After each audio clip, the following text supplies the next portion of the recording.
morning and welcome to Cheche, the show where opinion counts, live on Citizen TV. I'm your host, Uduak Amimo. The world has just marked World Water Day, but over 40% of Kenyans have no access to clean, safe water. So today on Cheche, we're examining the politics of providing access to water for every Kenyan with the Cabinet Secretary for Water and Irrigation, Eugene Wamalwa. As always, we have a panel with us, Mutegi Njau and David Makali. Good morning and welcome to the show. Thank you. You've been on the job for just 7 months, yes. I think it is. What have you achieved so far? I think so far the biggest achievement came yesterday on World Water Day. And it is the issue of strengthening the legal and the policy framework for the sector in terms of the legislation.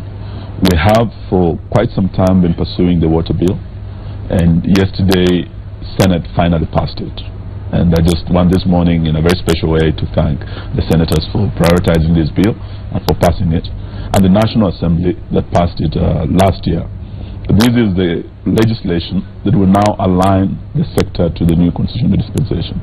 It will create new institutions, and this is one area that has been receiving a lot of donor attention. It is a donor confidence boost for us in the sector, similar to what happened in 2002 when we had the 2002 Water Act in place. This saw a lot of investment in the water sector.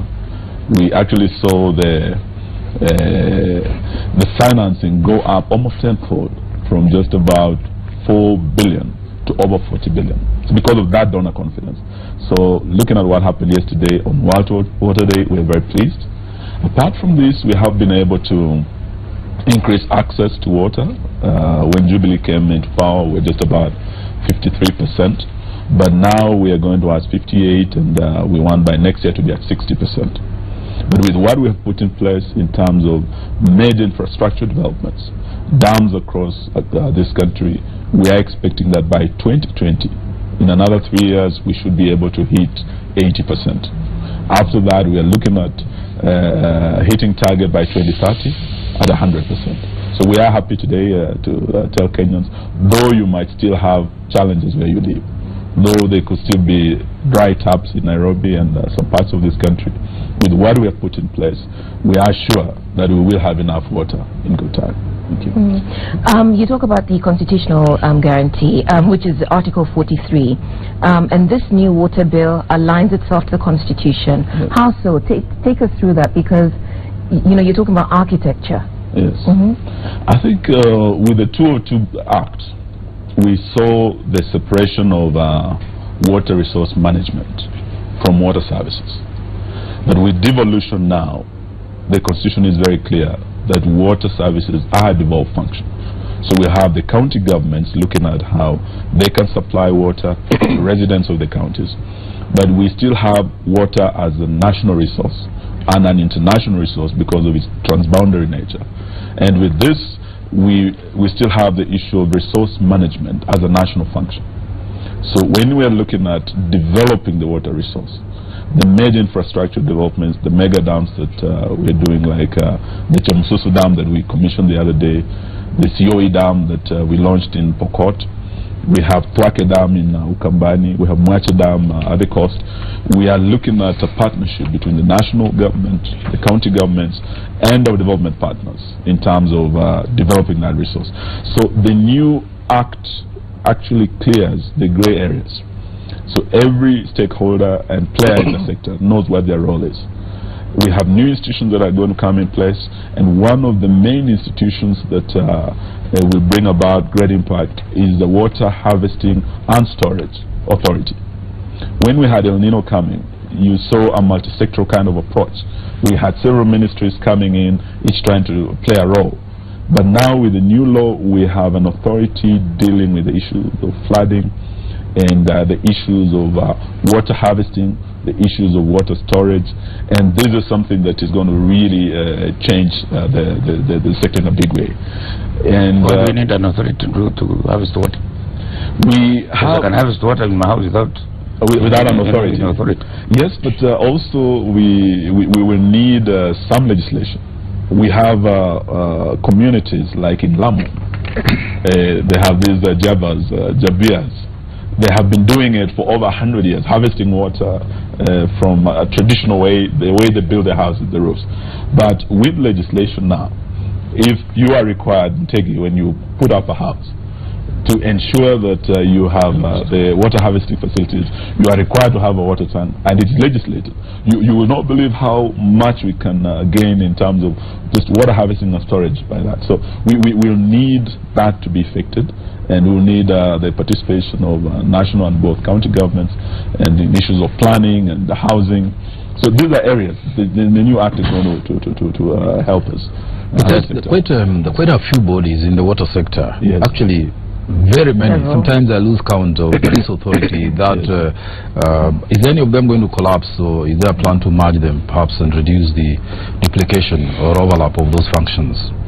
I think what we are seeing is the new institutions that will have very clear roles, because like water services has now been moved to the counties. Yet we've been having the water services regulatory body and whatnot. We have the water service trust fund. So this is going to be transformed into actually a financing institute for water purposes. We have the Water Resource Management Authority, WARMA. That will still be there because water resource management still remains a national function. So we're going to have fewer institutions, but with clear mandates based on the new constitutional dispensation. Water towers. This is WASREB. There's water tower. What is it? Water towers, or yes. You know, all these things, are they functioning really? They're all in their own way playing different roles, but with the new constitution now, some functions devolved. Some will have to go, so that we have fewer institutions, but with clearer roles, so that it's very clear what the county government is playing and how the other institutions nationally will the water boards. Okay, take us through that a bit further, just to make it clear what the counties are doing, what they're responsible for, and what the national government is doing, and what these plethora of institutions do. What we'll be having is there will be the national water works. You're looking at developments of national strategic value. Say if we're doing something like the Northern Collector Tunnel that cuts across several counties, and the facility we're going to put in place will serve both Murang'a and Nairobi County.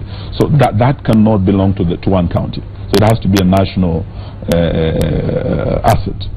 We will also be having in different regions, based on the basins, there will be interbasin transfers, because some water basins are not as water secure as others.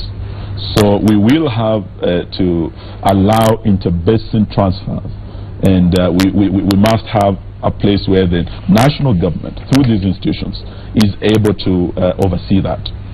I was in Kericho the other day, and there was a complaint that I think the neighboring county had tried to close the taps on Kericho, and there was such an uproar. They said some fellow came and locked up this and went with the spanner. So to avoid water wars in future, and we are told the Third World War will be as a result of water, we have to manage the situation so that we don't have that inter-county wars. But in terms of developing the water resource, the national government will still play that role, so that we have enough water for the counties to now supply.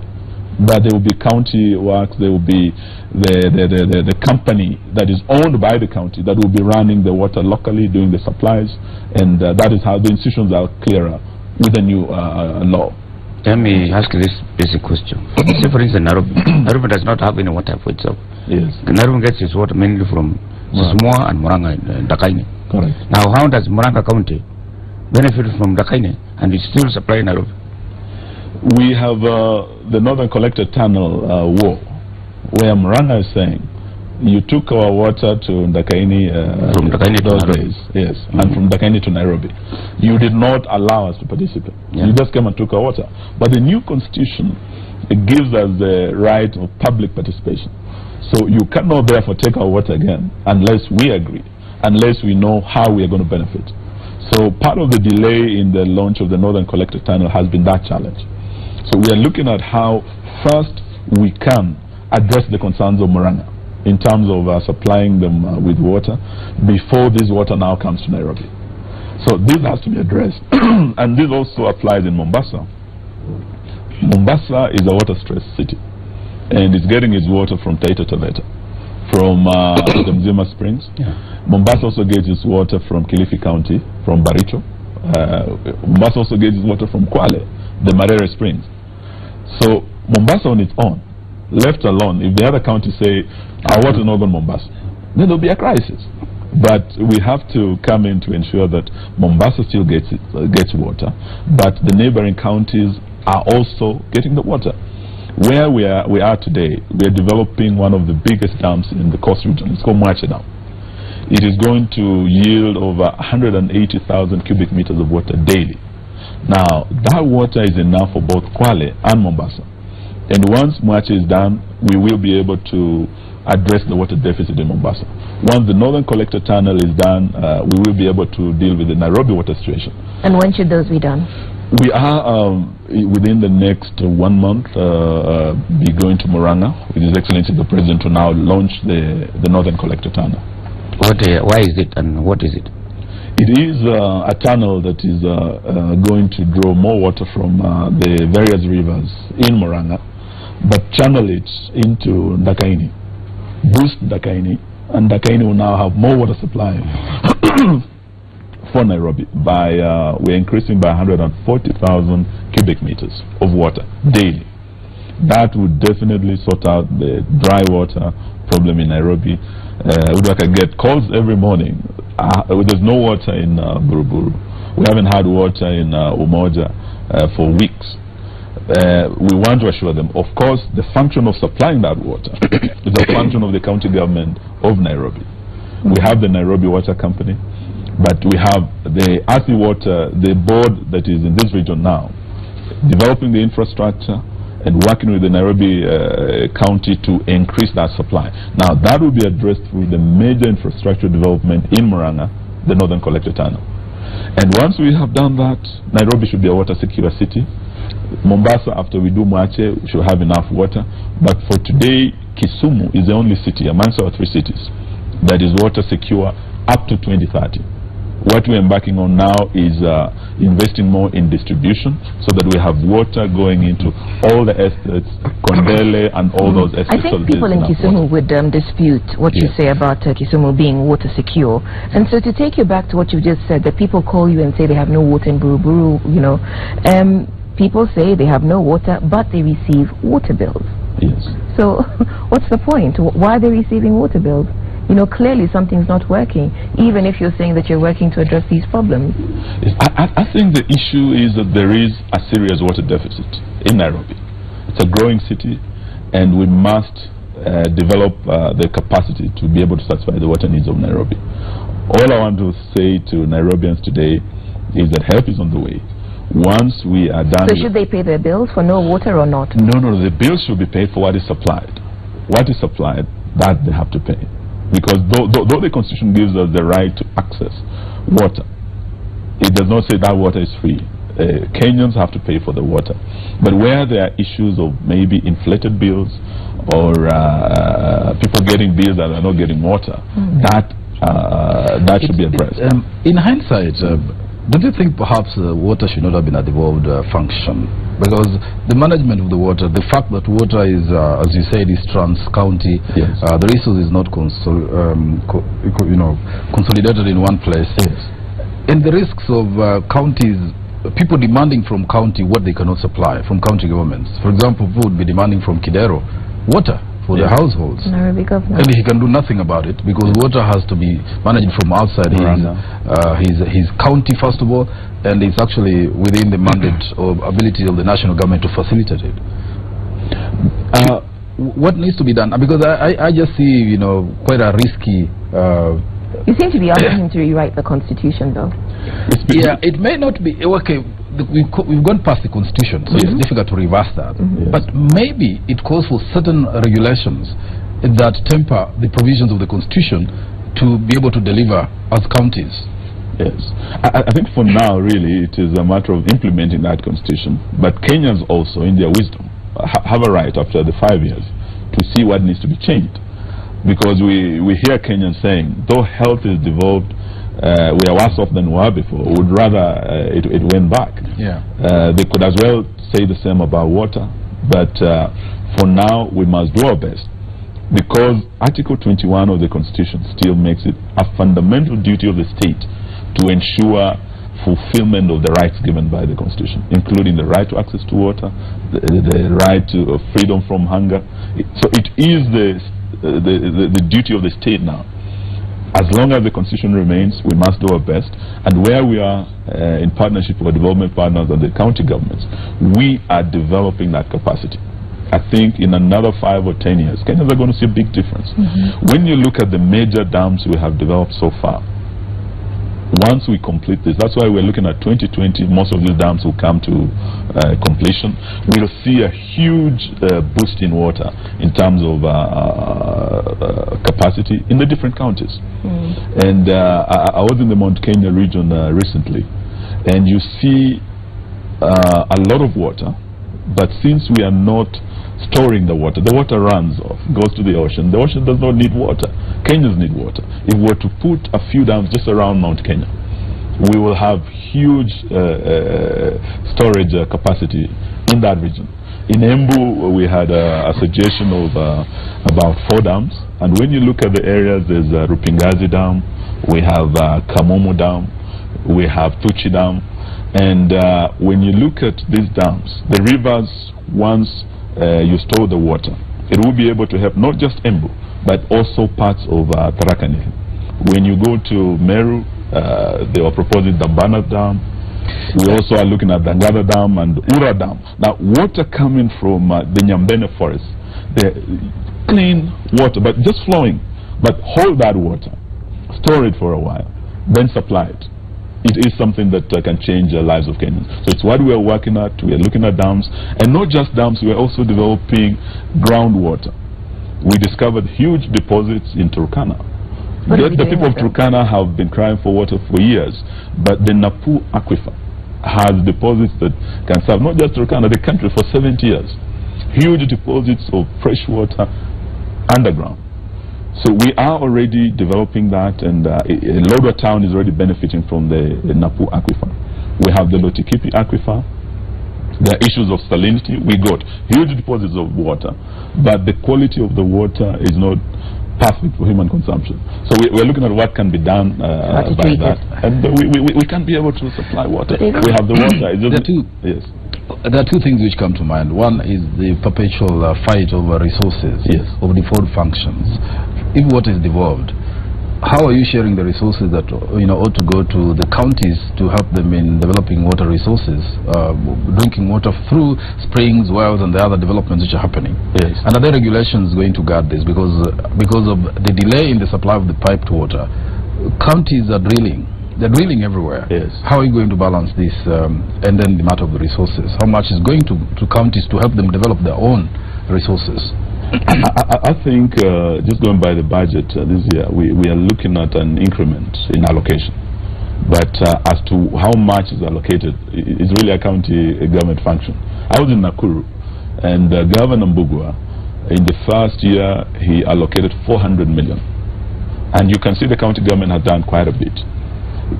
This year he was talking of 260 million. So for counties that have, of course, the counties have a unique, according to their own local, situations. So how they allocate that money is up to them. But for us, as national government, we will come in just for the major infrastructural developments to ensure that we boost the access to water, because that remains our role. And it is the obligation of the state to ensure access to water. And we still have only one head of state. So whether water is a devolved function or not, does not matter. What matters is what partnership we can build between the national government, the county government, and our development partners, so that we are able to ensure every Kenyan has access to water. It is the duty of all state organs to ensure that realization of that right. Okay, we have to take a break now. This is Cheche. We're live on Citizen TV, and we're discussing access to clean and safe water. Has the Jubilee government delivered on that campaign promise? Do you have regular access to clean, safe water? Our SMS number is 22422, or you can tweet us using the hashtag Cheche.